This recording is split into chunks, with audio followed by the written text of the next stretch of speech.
Day 2 passing 50K funded account. ये मेरा last week का अपडेट है, जैसा कि मैंने प्रीवियस वीक आप लोगों को अपडेट दिया था। So let's go to the computer screen and as you can see ये मेरा लूसिड का 50K एवैल्यूएशन एक्टिव अकाउंट है, जिसमें मैंने टोटल 8 ट्रेडिंग डेज को ट्रेड किया है। 51,592 अप हूँ। यस, ये वीक मेरा लॉस आया है। मैं पहले से ही इस वीक के लिए प्रिपेयर था कि हाँ लॉस आ सकते हैं, बिकॉज ये जो वीक है एफएमसी वीक था। नया फेड चेयर जो बना है केविन वॉश आफ्टर पॉवेल, तो बहुत सारी स्पेकुलेशन मार्केट में थी कि क्या होगा, क्या रेट कट्स होंगे, बिकॉज ये जो नया फेड के चेयर बने हैं केविन वॉश, ये मोर ऑफ अ ट्रम्प के साइड है ज़्यादा, और ट्रम्प का थिंकिंग सिर्फ यही है कि रेट कट्स होने चाहिए।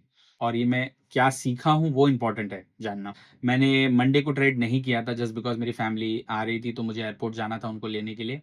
तो शाम को मैं पहले से प्रिपेयर था कि मैं मंडे को ट्रेड नहीं करने वाला हूँ, ट्यूसडे से ही मैं आऊँगा वापस। वेनेसडे को तो एफओएमसी था, तो फिर उस टाइम पे तो ट्रेड अवॉइड ही करना चाहिए। 16 June second day of the week जिस दिन मैंने ट्रेड किया, और बहुत ही स्मॉल रिस्क ले रहा हूँ ये हफ्ते के लिए, बिकॉज मुझे पता है कि uncertain thing can happen this week. ये मैंने जो मेरा पीएनएल है, मैंने लॉस लिया ऑलमोस्ट $363 का।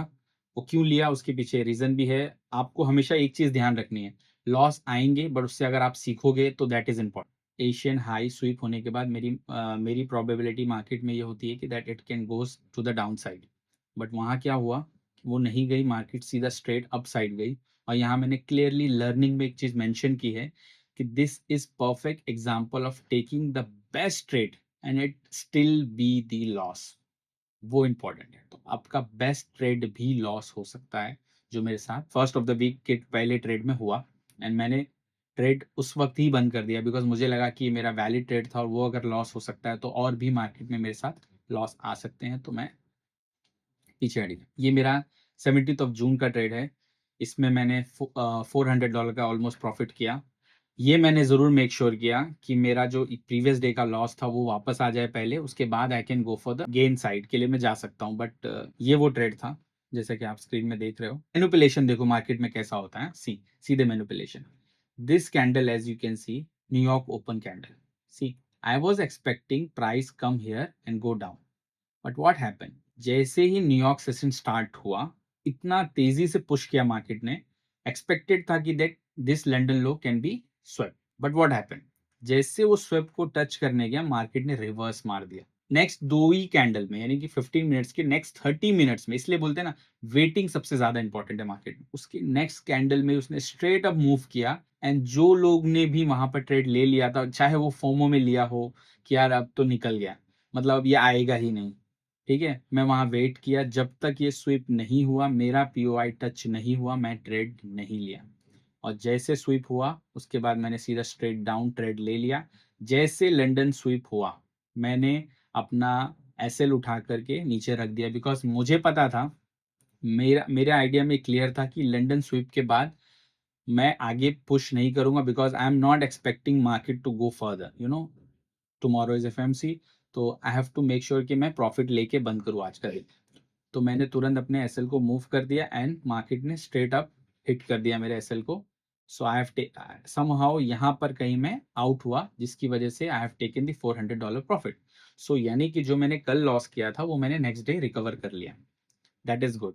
अब आते हैं हम third day which is main day. ये दिन एक्चुअली में मेरा वर्स्ट डे था, मतलब that is the 10th day. आप सोचते हो कि आप वो चीज नहीं करोगे but still you do that, तो ये लगभग उसी तरह का टाइम था मेरे लिए। इस दिन के बारे में मैं क्या ही बताऊं, मैंने क्या किया। मुझे पता था, मैं बहुत श्योर था कि मुझे नहीं करना है ट्रेड या फिर नहीं लेना है, और मैंने फिर भी लिया। और as you can see loss मेरा मल्टीपल लॉस आया। I have taken almost 1000 loss. But सबसे इंपॉर्टेंट चीज ये है कि मुझे अगर शायद मैं ये अकाउंट ब्लॉक कर देता सेम डे पे। रीजन बताता हूँ। इसमें अगर आप लोग डैशबोर्ड में देख रहे हो, ये लूसिड अकाउंट जो होते हैं ये ट्रेलिंग ड्रॉ डाउन वाले अकाउंट्स होते हैं। As you move up your drawdown is moving up with you, तो इट्स मूविंग विथ मी। अब क्या हो रहा है, I have no question, like मैंने जो अभी गेन किया था 2004% या 5% का गेन, वो अब मेरे लिए वो गेन का इंपॉर्टेंस नहीं है, क्योंकि ना ही ऊपर वो आ गया है मेरा ड्रॉडाउन। अब मेरे पास ज्यादा तो रूम है नहीं नीचे जाने के लिए। तो लूसिड में और जो फ्यूचर्स फंड्स में, फ्यूचर फंडेड अकाउंट ट्रेडर वेट्स के अंदर एक फीचर है जिसमें आप अपना maximum loss of the day lock कर सकते। इसका फीचर मुझे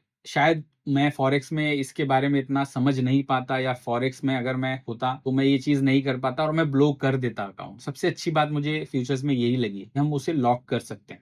मैंने मेक श्योर किया था, जब मैंने ये अकाउंट एक्टिवेट किया था, मैं मैक्स लॉस मेरा पर डे का 1000 होगा, उससे ज्यादा मैं लॉस नहीं करूंगा। तो हुआ क्या, आई मीन वर्स्ट डे, बहुत सारी चीजें हैं, प्लस ये वीक ट्रिपल स्विचिंग है, यानी कि कॉन्ट्रैक्ट सारे एक्सपायर हो रहे हैं ऑप्शन के, फ्यूचर्स के, बहुत सारी चीजें होनी थी और वो हुई, और मैंने मल्टीपल लॉसेस लिए, और मैंने बहुत गलती वाले लॉस लिए। Actually even I am not recording the same day, मतलब मैंने जर्नल में भी नहीं लिखा, बट मैं ये मेक श्योर कर रहा हूँ कि मैं ऐसी मिस्टेक रिपीट दोबारा नहीं करूंगा, जस्ट बिकॉज वो जो फीचर है जो लॉक हो जाने का, उसकी वजह से मैं बच गया और मैं निकल गया। उससे क्या बेनिफिट हुआ मुझे, जैसे मैं नेक्स्ट डे आया यहाँ पे, ऑलमोस्ट मैंने $600 का प्रॉफिट, जो मैंने लॉस किया था उसको रिकवर ही किया सिर्फ, यानी मेरा 1% का लॉस है, ओवरऑल लॉस 1% का है। और फ्राइडे के दिन वॉल्यूम कम था, यूएस बैंक हॉलीडे था, सारी चीजें होने के बावजूद भी मैं क्लियर था एक चीज, कि मार्केट मेरे डायरेक्शन में जाएगी। एक उसका रीजन बता देता हूँ क्यों मैंने वो ट्रेड लिया था। ये M15 स्विंग बेरिश था और ये इंटरनल ऑर्डर फ्लो बुलिश था, ठीक है। तो मुझे पता है कि मेरा फेज सी चल रहा है, और फेज सी यहाँ तक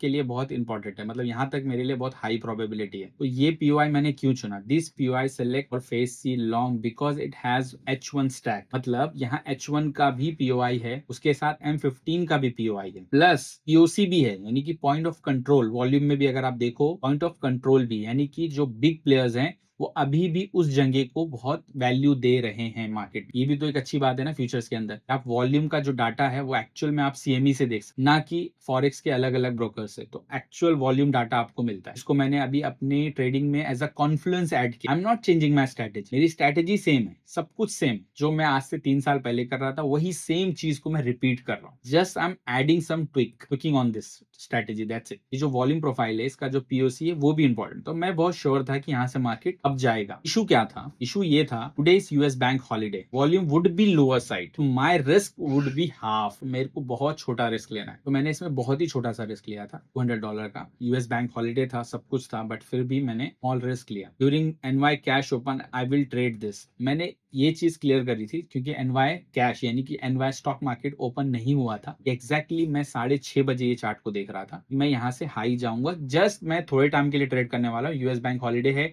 हेज फंड्स या फिर बिग प्लेयर्स मार्केट में नहीं होंगे, और हम फिर भी ट्रेड कैसे करेंगे। मैं था कि अगर ये फेज सी हाई प्रोबेबिलिटी है तो it should go to the London high, that is the trade that I have taken it. और ये मैं मेक श्योर करूंगा कि मैं 8:30 से पहले ट्रेडिंग क्लोज कर दूं, बिकॉज वॉल्यूम नहीं है। एंड यहाँ पर मार्केट आई, जैसा कि आप लोग देख रहे हो, ऑलमोस्ट इसने अच्छी खासे लिक्विडिटी, यानी कि ये मेरा जो मॉडल है इसको बोलता हूँ मैं LC1E, इक्वल्स लो को मार्केट ने स्वीप, मल्टीपल लोस को स्वीप किया, एंड आई मेक श्योर कि नेक्स्ट कैंडल एक रिजेक्शन कैंडल हो, this one the rejection candle that I have seen, okay. उसके बाद देखो आप, एक तो वॉल्यूम कम है, अगर आप इसको वॉल्यूम सेम डे पे अगर आप 1 मिनट में देखोगे तो आपको समझ में आएगा वॉल्यूम। ये चीज हम फॉरेक्स में कभी भी डिटेक्ट नहीं कर सकते। फॉरेक्स में यू कैन सी कि वो मल्टीपल कैंडल्स को क्लियरली मेंशन कर देता है, बट यहाँ पे मैं देख रहा हूँ कि वॉल्यूम नहीं है, market is not moving, but somehow retail traders कुछ तो पुश करेंगे, कहीं तो जाएंगे। मैं था कि ये क्लियर रहेगा, इतना तो होना ही चाहिए अगर आज होता है तो, क्योंकि ये मेरा बहुत ही हाई प्रोबेबिलिटी ट्रेड है, मेरा बहुत ही हाई प्रोबेबिलिटी ट्रेड था। इस पर तो मैं बोलूंगा कि अगर क्या बोलते हैं, जैसा उमर अशरफ ने बोला है कि हमेशा तुम्हारे पास एक डाटा होना चाहिए जिसपे तुम डबल द रिस्क कर सको, ये उस तरह का ट्रेड था कि मैं इसमें डबल द रिस्क कर सकता था, बट मैं रुका जस्ट बिकॉज की वॉल्यूम नहीं है, तो मैंने इसमें रिस्क बहुत छोटा कर दिया। सो ये ट्रेड था, और as you can see next candle ने पुश किया, एंड ये गैप नहीं है, इसको गैप नहीं बोलेंगे, इट्स जस्ट दैट कि उस वक्त मार्केट में वॉल्यूम नहीं है कि उसको इतनी तेजी से पुश कर सके, तो इसलिए वो दिखा नहीं प्रिंट में। बाद नेक्स्ट कैंडल पुश हुआ और वो डायरेक्टली नीचे आ गया। बाकी जितने भी रिटेल ट्रेडर्स ने ट्रेड किया होगा, या फिर जो भी लोग, अभी भी कुछ लोग बड़े ट्रेडर्स होते हैं, भले बैंक्स बंद है फिर भी कुछ फंड्स होते हैं जो ट्रेड्स करते हैं, ठीक है। पुश हुआ एंड डायरेक्टली टीपी हिट होगा। टीपी कब हिट हुआ, एग्जैक्टली अराउंड 8:30 PM। जब तक मुझे पता था वॉल्यूम इतना ही टाइम रहने वाला है, ज्यादा से ज्यादा 1-1.5 घंटा, उसके बाद सब डाई डाउन हो जाएगा। जैसा कि देख लो, उसके बाद मार्केट कहीं गई ही नहीं नेक्स्ट डे तक, यानी कि 3:30 बजे रात तक मार्केट वहीं घूमी टीपी हिट करने के बाद। तो ये था मेरा लास्ट वीक का अपडेट। लास्ट वीक मैंने इतने पे खत्म किया, 51,592 पे। थोड़ा सा लॉस मेरा हुआ है, ऑलमोस्ट लेस देन 1% का लॉस है ये वीक का मेरा। मैं हैप्पी हूँ बिकॉज मैंने अपने ट्रेड प्लान्स को फॉलो किया, और जो भी मैंने लर्निंग इस हफ्ते सीखी है मैं रिपीट नहीं करूंगा, जो भी मिस्टेक्स हैं वो मैं रिपीट नहीं करूँ। मिलते हैं नेक्स्ट वीक अपडेट के साथ।